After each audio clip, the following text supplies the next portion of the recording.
This is James Martin for FTE 211 49059 week 2 assignment. This is a two-part assignment. First, we are going to disassemble and then go through and then show an exploded view of the parts. But first, before we start working on the firearm, we are going to make sure that it is unloaded. Well, before that, we're going to look around and make sure that we have no loaded ammo. These are dummy rounds. We have no ammo in our work area. And now we can double check and make sure our weapon is unloaded. I already have the magazine out. We have a chamber indicator in that tells us it's unloaded, but we're going to go ahead and physically check.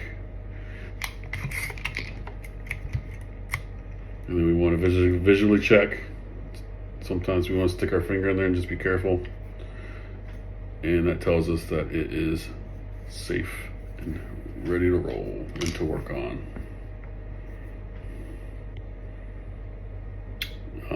Everything for this assignment comes out of the lecture for the week. I didn't have to go any outside sources to find anything, so it's pretty insightful. Get ready for part one. Let's get started with part one of the assignment of disassembly and laying the parts out. As you can see, the firearm is still in the condition it was from the introduction. Magazine is out. The chamber indicator is in, indicating that it is not loaded.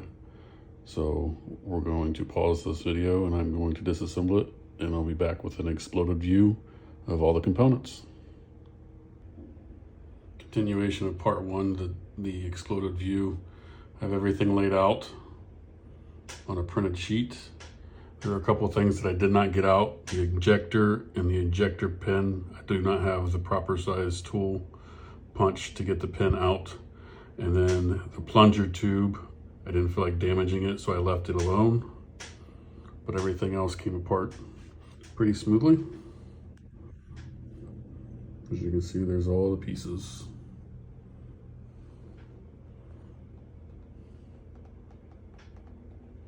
And we're gonna pause here and we're gonna get it put back together and go through a functions check.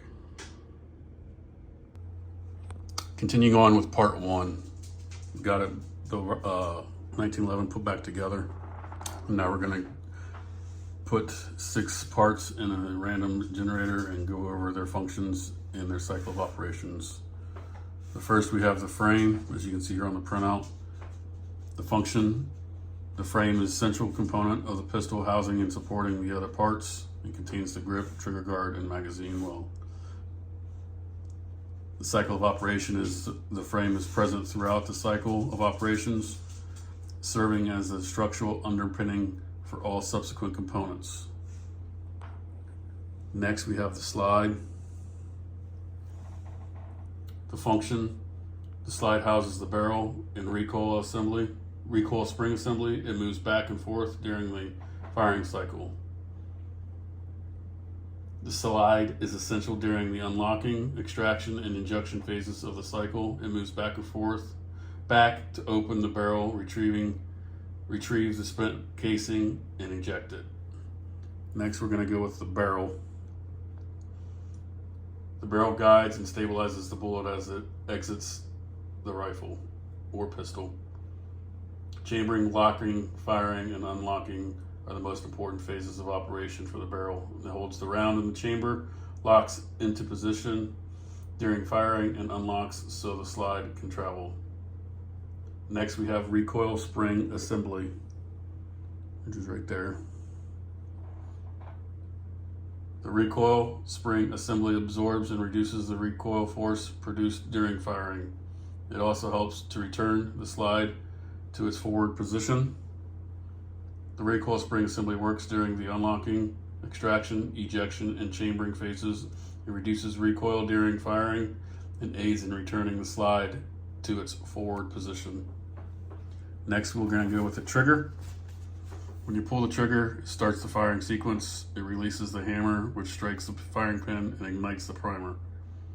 During the firing phase, pushing the trigger releases the hammer, which ignites the primer and fires the cartridge. Next, we're going to go with the hammer assembly. The hammer strikes the firing pin, producing the impact required to ignite the primer and fire the cartridge.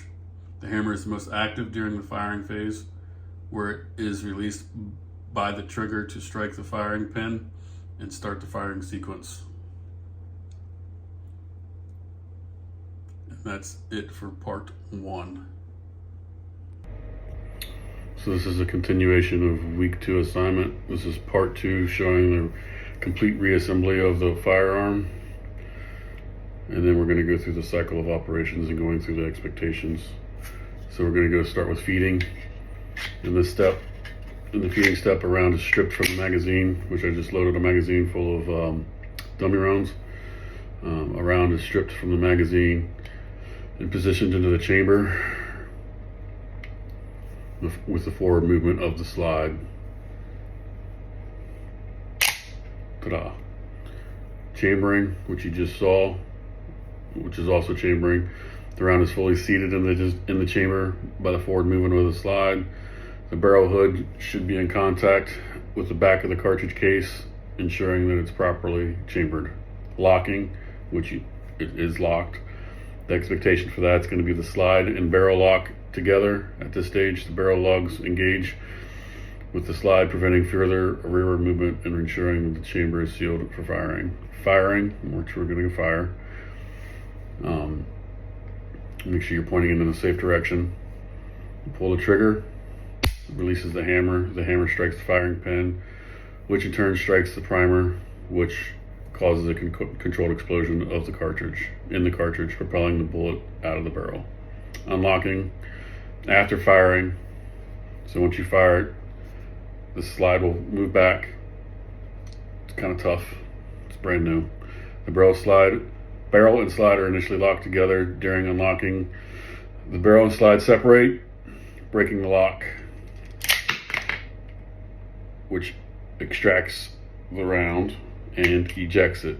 The extracting, the backward movement of the slide, which you just saw, extracts the spent cartridge case from the chamber. The extractor pulls the case away from the chamber wall.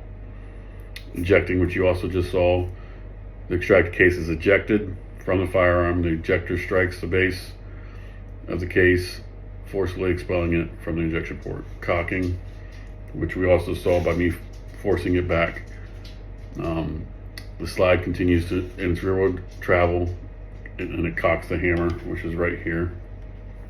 As you can see right there, it slides back, pushes the hammer back. The recoil spring assembly absorbs the energy from the slide's movement and prepares to drive the slide forward for the next cycle. And that is it for the cycle of operations.